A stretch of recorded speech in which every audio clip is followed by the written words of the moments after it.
Hello, we're back. This is AgostoAllElite podcast. This week's AEW week reviews.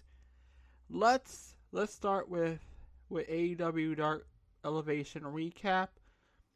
Let's talk about episode 10 of AEW Dark Elevation. Featured Hikaru Shida making an appearance again in the face of brought the Britt Baker DMD. QT Marshall and Anthony Lugo respond to Cody Rhodes as well as Fire's fuse and rappelling upward. One of the marquee matches of a Double or Nothing preview on May 30th is Shida defending the title against Britt Baker. A rightful criticism was fused as champion is nowhere to be seen in several weeks. Build the heat. Well, that changed on Evolution. Holy shit, it had been a shitty sighting. The chat fired up the feud from 0 to 11 in a matter of seconds. Chris Stanley had an interview with Alex Marvell, was eliminated by Baker as the number one contender to demand the spotlight. Hikaru Shida heard her name enter with a candlestick in hand. She knocked Reba's crutch down to the floor and she told them to bring it. Baker pride they went on Dynamite. And when swinging a candlestick, I'm pumped to see Shida kick Baker's ass at Double or Nothing. Later, AEW announced Shida versus Reba on Dynamite singles action. Elevation All aired a photo session footage of Baker rabble-rousing Shida. This image would be published after Double or Nothing. Baker requested pictures of her with a title. She barged over to Shida to take the strap without asking. That led to a skirmish. And another long and fire desire to see Shida kick Baker's ass. One thing I cannot stand about that clip is Tony Khan's incompetence as a leader. It was obvious that Baker's brashness would not be tolerated by Shida, and it could not anticipate the outcome. He would have been better off acting close in the background. Seeing that, I understand why AEW referees are so inept and have zero authority. The example comes from the top. One thing I like to like is Cody placing the belt back on Shida's shoulder. That respects from one champion to another. The other sad moment was a promo from QT Marshall Factory. QT addresses loss to Cody. He blamed on Jacksonville being Cody's home turf, which support rednecks, hillbillies. On the logo respond to Cody's patriotic speech, the Brit hate America because they value more money more than life. People are left to rot because they can't afford health care. So much of our hot button issues. Ulogo closed by saying he will smash Cody's face and punch the paradox out of his piss boy's head. Whoa. Ulogo's Spitfire had me 100% believe in his dangerous skills. However, the content was questionable in terms of building up fans for root for Cody Agogo. He's supposed to be a bad guy. He is making baby voice points. Even with Cody's patriotic speech, I imagine I would have been interested in starting political pop. I'm just going down to the basics. Alright, here are the rest of the results. Adrian Alias versus Jungle Boy. Jungle Boy wins. Dustin Rhodes defeated Aaron Solo. Moxley Kingston defeated Limelight and Roy Isaacs. Lance Archer defeated Bear Bonston. Paul White interviewed Ryan Neff. Leah Hirsch defeated Natalia Markovich. Scorpio Sky defeated Jalen Braden and Trayvon Jordan. Kylan King lost to the Bunny. The Acclaimed destroyed Kevin Bennett and Kevin Blackwood. Baron Black versus QT Marshall. Marshall won. Garcia lost to Joey Janela. Private Party defeated Reynolds at 5. Roman Rezel and Derek Brewster lost to Ryan Meth and J.D. Drake. Ty Conti defeated Kyan Dream. Robo lost to Pentagon. Thunder Rosa defeated Robin Renegade. Mike Sydal lost to Brian Cage. Moxley and Kingston are my favorite performance. Their brief work. Rose versus Solo and Private Party versus Reynolds 5 were quality matches carrying the feuds. Archer and Bronx were big men beefing it up. Sydal Cage was a main event that lived to expectations. Neff was not all that interesting to me, but the point is character development. Okay then, and after that, let's get some notes, more notes, few notes and dots on Dynamite. Natalia Markova, she is the current Shine Wrestling World Champion, diver experience, taking part in WWE Priestley tryout. She competed her first match. The interesting matchup between two Moscow Russian-born wrestlers is probably not the last time we see Italian WWE. Kevin Bennett and Kevin Blackwood from Buffalo, like they did like a play or something. They had a press show, and Roman Rosell and Derek Persero are Army veterans. Roman's a former Green Beret. Only years of promo wrestling, he had a WWE PC tryout. Derek was a combat engineer, started a career, but was found off arrest due to serving the Army. Kai Dream made her most of the opportunity. She trained at Good Brothers Dojo Pro Wrestling 2.0 Trade Center. Devon Allen AEW. She competes in Florida. Miss Louisa wrestler. She took on Rachel Ross, who made her AEW debut a few weeks ago. The Punjabi line had a good match against Penta, despite slight medication in a few spots. Robo definitely knows where the cameras are and he had a good luck. For his AEW debut, he's been regular and beyond the rest of the couple of months.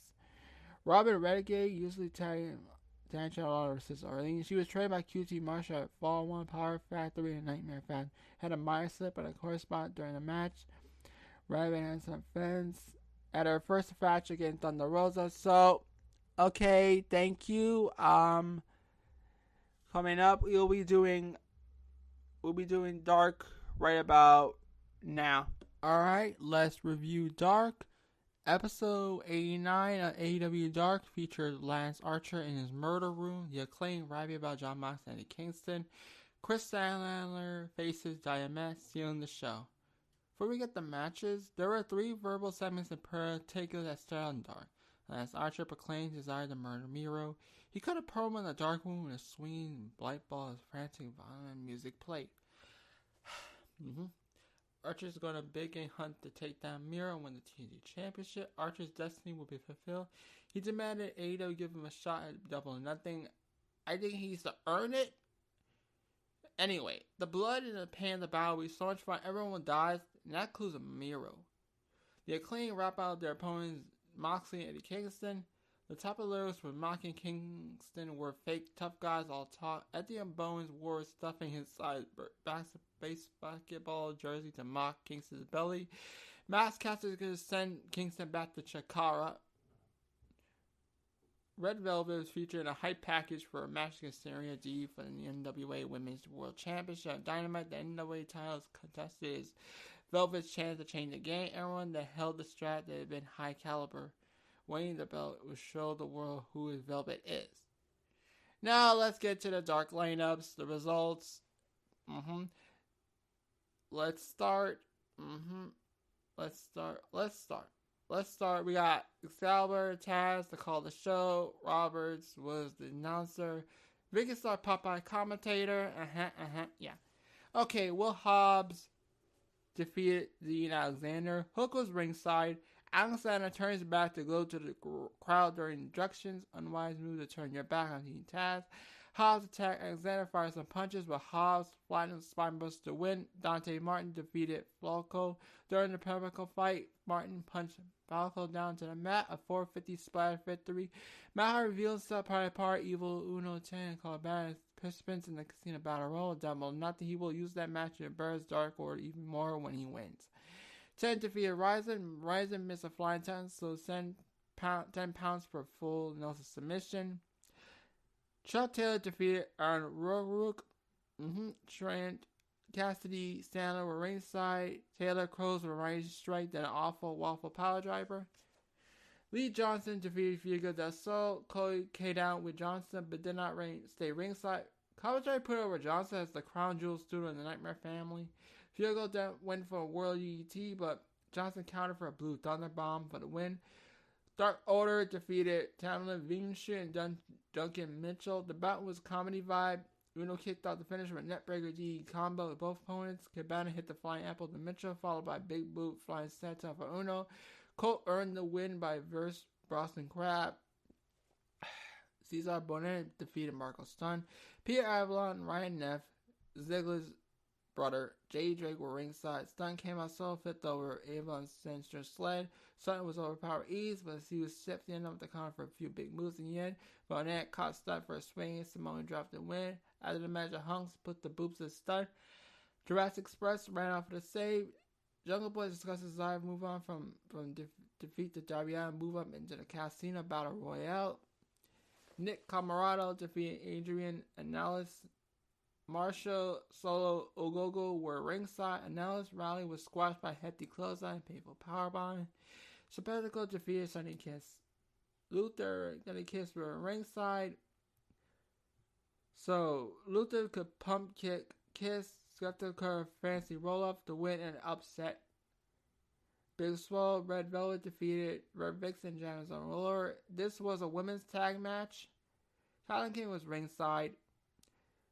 Velvet and Swole did the work to control the pace. Swole won with a Dirty Dance elbow strike. Griff Garrison defeated Dion Rushman. Garrison completed his comeback with clotheslines, a backdrop, a running splash, a quarter, Falcon Arrow, then a rolling elbow to win. Max Sydal defeated Marty Cassius. Mike Sydal was ringside. Sydal overcame Cassius' power advantage with kicks to the head, forearm blows to the back. That softened Cassius off with a lightning sprawl slam for the win. Chris Stanley defeated Viamet. The rest of Orange Cassidy were ringside. So, for Dynamite, she nailed a Kosora stunner, then executed a Hurricane Pin in the climax. Stanley and Dynamite exploded for Fish's Cup in the center of the ring. Dynamite attempted to slice bread, but Sandler countered into the Big Thing Theory Pillager for the win. Nyla Rose defeated Rayka Taninka. Vigora ringside. Rose finished with a cannonball into the corner to a beast bomb. Angelico defeated Variety Morales. Angelico hit a drop kick to find Morales. They hit the Navarro Death Row for a submission win. For the main event, we had Brian Pillman Jr. defeated Luther. Julian Hart was ringside. Grayson Sutherland was backstage after competing earlier. Pillman kicked the masked man away from them and launched for the spring flying clothesline for the victory.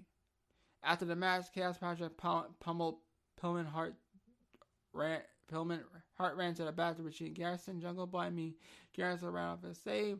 The promo game was strong on this episode of Dark. I love the change of scenery for Lance Archer. The visual light bulb combined with music really drive home the idea of Archer being a murder monster. Red Velvet's package won a point and helped Red's decision from the match. Applause to Chris Stanley and Diamante. It was a fun fight. It was physical, intense, creative. I enjoyed the chess of the match strategy. Stanley closing out with a big bang during was a counter was a precedent expected. There were two actions getting caught my eye, but I'm good. But Falco was interested in Sansman Town. If he became a big star at AEW, I hope Tony Khan posted a Cash Make Falco theme song by Rockin' Me and Names by Falco. By the way, what's the deal with the story of Fuego so brawling with Skeletor a few weeks ago when Archer wrestled Luther at Dawn? Is commentary set up Skeletor be Fuego's first win? The story about Fuego's positive outlook to break his losing streak. Last note, Ren Narada versus Roy Isaacs and Diamond Light versus Cal Jack were advertised but not aired. So, say your thoughts on Dark. Who stole out for most of episode 89? Which was your favorite match? Alright, that was AEW Dark. Now I will review Dynamite right about now. So, now we're going to review AEW Dynamite. Let's go with it. Alright, we have Christian Cage versus Matt Sydal starting the match. Christian Cage won. Eddie Kingston, Moxley versus The Acclaim. Kingston, Moxley won. Hikaru Shida defeated Reba, as he called. The NWA Women's Champion, Serena Deeb retained her title against Red Velvet. Anthony Ogogo versus Austin Gunn. Ogogo won the match by a knockout. And also, Austin Gunn is currently injured for 8 weeks. We had the main event, the AEW Tag Team Championship, the Young Bucks versus Brian Pillman Jr. and his partner,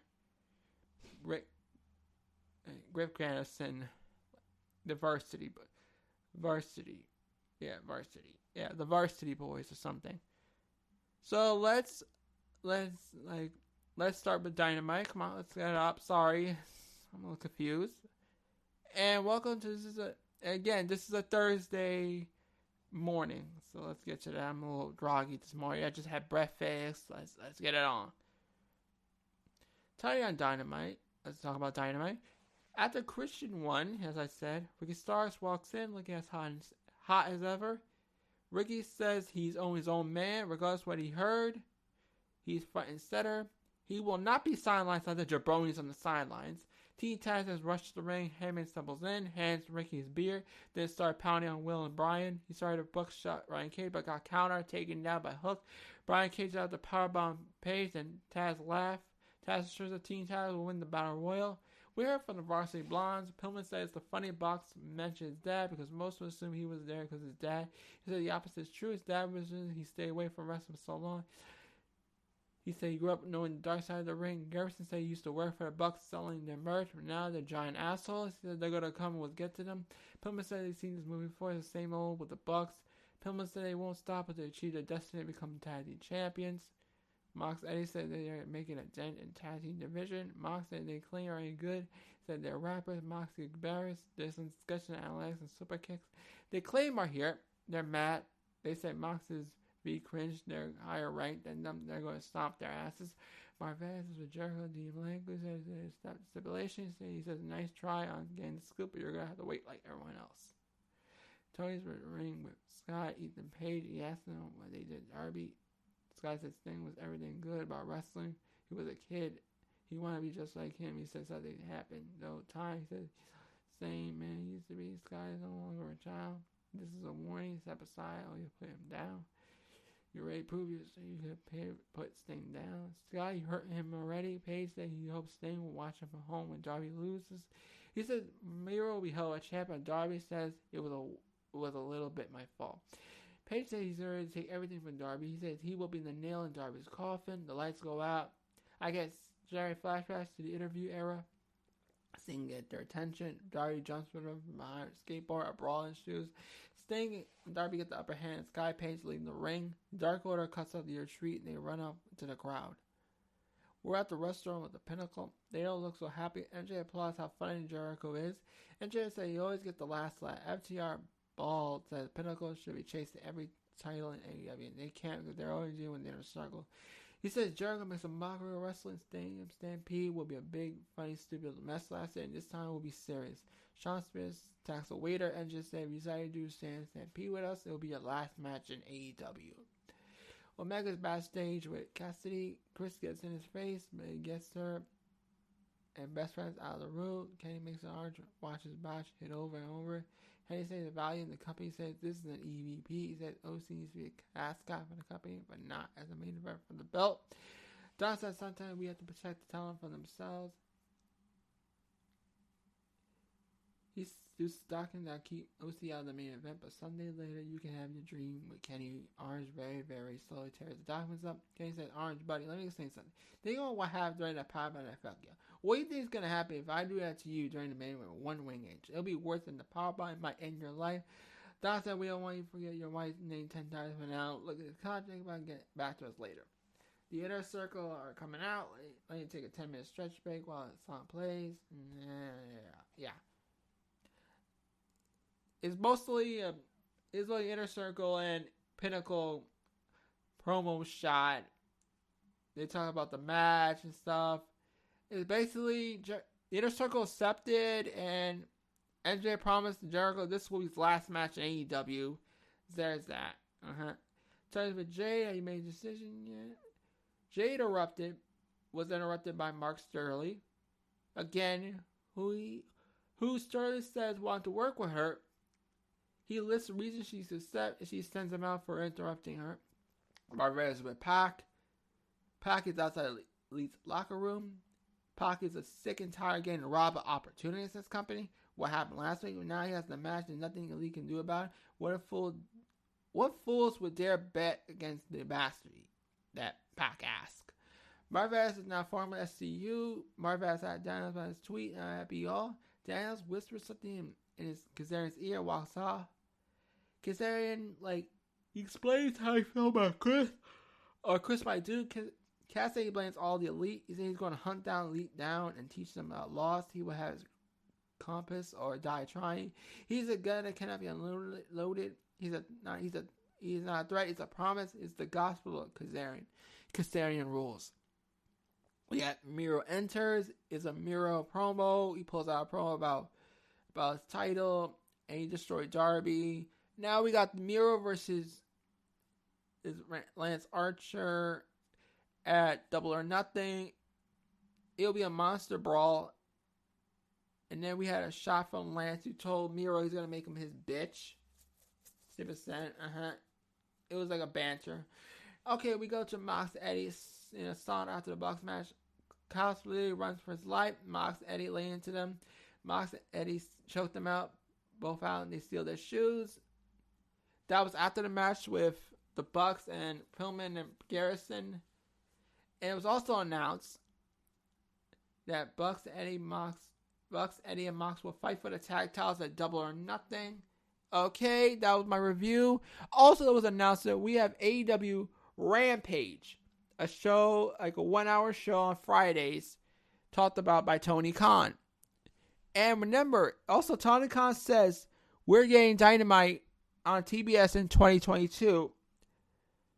But in some format, we'll get a especially weekly events for over a year on TNT.